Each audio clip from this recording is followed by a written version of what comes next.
Brigitte dit qu'elle savait que les choses allaient mal tourner lorsqu'elle a entendu parler des fortes pluies à Augsberg.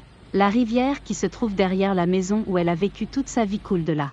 Je savais que quelque chose de très grave était sur le point de se produire et je ne veux pas revivre une telle expérience.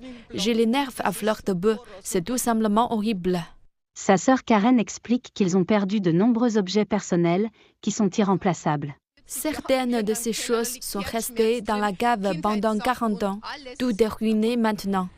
C'est un spectacle familier ici, des biens personnels emportés ou jetés dans des conteneurs géants destinés à la décharge.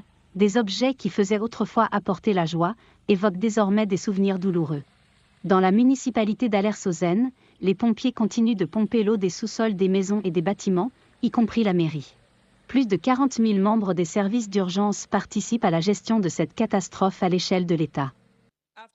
Après quelques jours, ils ont manifestement réussi à extraire une grande partie de l'eau, mais vous pouvez vous faire une idée de la quantité d'eau rien qu'en regardant les murs. Vous pouvez voir ici une ligne indiquant la hauteur réelle de l'eau. Les habitants qui n'ont pas évacué luttent. Il n'y a pas d'électricité, pas d'eau chaude, il n'y a rien à cuisiner.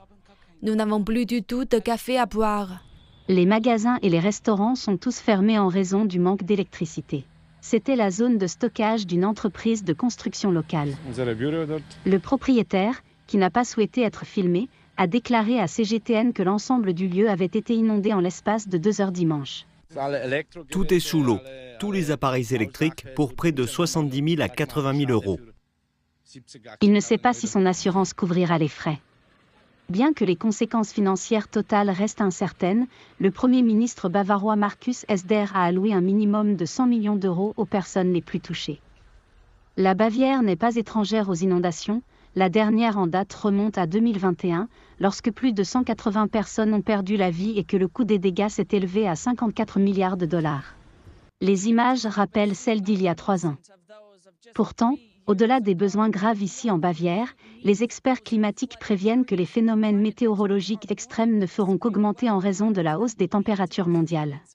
Alors que la pluie a cessé en Allemagne, elle a gagné l'Autriche voisine, où coulent également des rivières allemandes, ce qui fait craindre à beaucoup que le pire ne soit pas encore terminé.